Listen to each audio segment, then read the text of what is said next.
Chapter 3 of Petey. In early fall of 1927, a young Mexican man stopped by Warm Springs Insane Asylum in search of work. As a migrant worker, Esteban Garcia had slaved for meager wages in the potato fields of North Dakota and the orange groves of the South. At age 16, he left his family and struck out on his own. Odd jobs in Chicago, Minneapolis, and Sioux Falls drew him westward. Too small for work in the Butte mines, his determination to escape migrant work finally landed him at Warm Springs. Waiting for his interview, Esteban glanced nervously around the waiting room with its tall ceilings and stark walls. It reminded him of the police stations many migrant workers knew all too well. Finally, a huge man with graying hair called Esteban into his office. The man seated himself behind an expansive oak desk and lit up a half-smoked cigar. Esteban sat exposed in a single wooden chair. The portly interviewer cleared his throat as he glanced over Esteban's application. Esteban Martin Garcia, age 17, the balding man read from the application. Without raising his head, he scrutinized the slim Mexican over his bifocals. Yes, Esteban stammered. Why haven't you found work in Butte? Senor, they say I am too small. What is it you wish to do here? Anything, senor. I work hard. You will see. I will show you. The interviewer stood smiling. He dwarfed the young Mexican boy. Son, many people think work at this asylum is easy work for good pay. Let me assure you, it is neither. The fact is, if you were too small for the mines, you're probably too small to be much use here. Esteban stared up at the immense man with a pleading look. For what am I too small, senor? Let me explain. First, we get by here on a budget that couldn't support half our 2,000 patients if they were in a community. That means our employees are underpaid, overworked, and seldom given much thanks. But I do not want big money, senor, the young man argued. I want to help people. We are not a rehabilitative facility, Esteban. We are strictly a maintenance facility. We do little beyond feeding and cleaning. In the wards, attendants often restrain violent patients or lift bedridden ones for cleaning. Some patients weigh upwards of 200 pounds. How, Esteban, do you propose to do that? Esteban fidgeted with his pant leg. Senor, everywhere I work, I have been small. Big bodies do not work hard if they have small minds. Esteban winced, hoping he had not offended the big man. Pointing at his own head, Esteban continued, My mind is big and works hard. You will see. The interviewer laughed. Determined fellow, aren't you? Si, senor. Can I work now, please? Tell you what, son, I like your attitude, and I'll give you a try. Do you understand what probation is? Probation, Esteban repeated the word, fearful this was his first test of competency. I think I know. Let's see. The interviewer smiled. Probation is a trial period. I'll hire you for 2 weeks, and then decide if you can stay. Is that clear? Si, senor. Si, senor. Esteban nodded excitedly, and work he did. By spring, Esteban became the favorite of every charge nurse lucky enough to have him on infant's ward.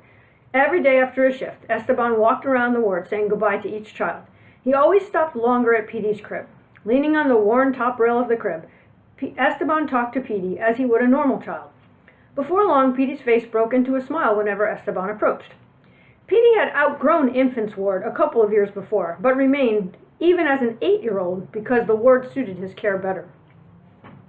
One day, Esteban nibbled on a Hershey bar as he visited with Petey. Petey's eyes followed the candy bar. Do you like candy? Esteban asked. Here.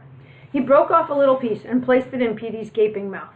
Immediately, Petey's tongue darted back and forth, chasing the tiny chocolate bit in circles. Brown chocolate melted onto his tongue and palate. Petey looked past Esteban, unable to concentrate on more than the melting wonderfulness he pursued in his mouth. From then on, Esteban brought Petey a small piece of chocolate each day when he left. After several months, he started questioning Petey before handing him the chocolate bit. Does Petey want this? He asked. Petey would smile, flopping his 2 contracted arms and grunting. One day, Esteban asked the charge nurse, What's wrong with the little Petey boy? He's an idiot, the nurse replied plainly. What does that mean? It means he can't think. Esteban shook his head, but said nothing. Several days later, Esteban approached Petey's crib after work. Holding out a small piece of chocolate, he asked the customary, Does Petey want this? Flopping his arms and gurgling, Petey waited. Petey, you tell me, you want this? Again, Petey flopped his arms, grimacing and grunting. Petey, do this, Esteban instructed, nodding his head more deliberately. Once more, Petey flailed his arms, grunting with his impatience. Petey, do this, Esteban insisted, nodding his head up and down in a yes motion. Petey skewed his face into a frown and turned his gaze away from Esteban. Okay, here. I'll give Petey chocolate. Esteban poked the piece of chocolate into Petey's mouth. Petey's tongue shoved the chocolate bit out onto the sheet. Esteban retrieved it and placed it once more in Petey's mouth. Again, Petey ejected it onto the white sheet, along with stringy brown saliva.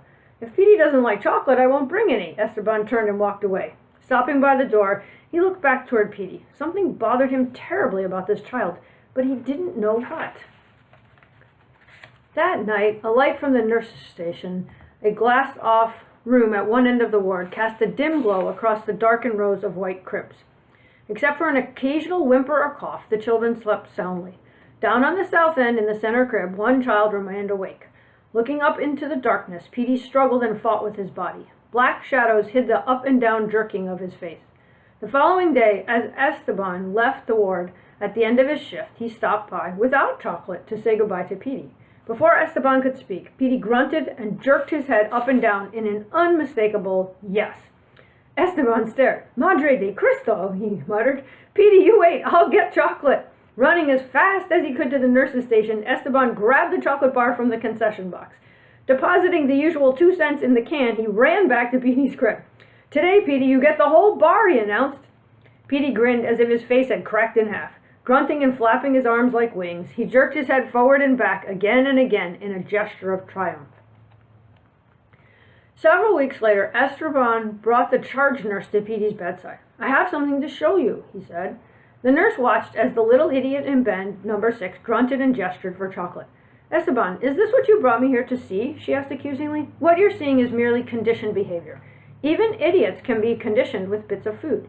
Now, if you'll excuse me, I have work to do." She turned and left. 2 sets of eyes watched her as she walked away. Petey shook his head. Esteban shook his head. "Petey, you're no idiot." That same afternoon, a group of civic leaders from Butte toured the facilities at Warm Springs. As always popular on the tour was a walk through the wards. "Here, ladies and gentlemen, we have Infants Ward," the superintendent recited from habit. "Please feel free to ask questions." The group remained deathly quiet. Turning at the end of the ward near Petey's crib, a balding man remarked to his colleague in a half-whisper, "What a bunch of freaks." Esteban overheard the remark and flushed with anger. "They are not freaks," Esteban shouted loudly. "They are poor children." The group turned and stared as the 2 men lowered their heads in embarrassment. The superintendent gave Esteban a severe look. "I'll talk to you later," he said. And the group filed from the ward, continuing their tour of the facility, fulfilling their civic duties. The following day, Esteban failed to show up for work. Each time the charge nurse walked by his crib, Petey grunted and swung his arms wildly. Pleading with his eyes, he jerked his head up and down, back and forth. But without Esteban, every subtle gesture that had become Petey's language, his way of touching the world, was once again seen as the movements of an idiot.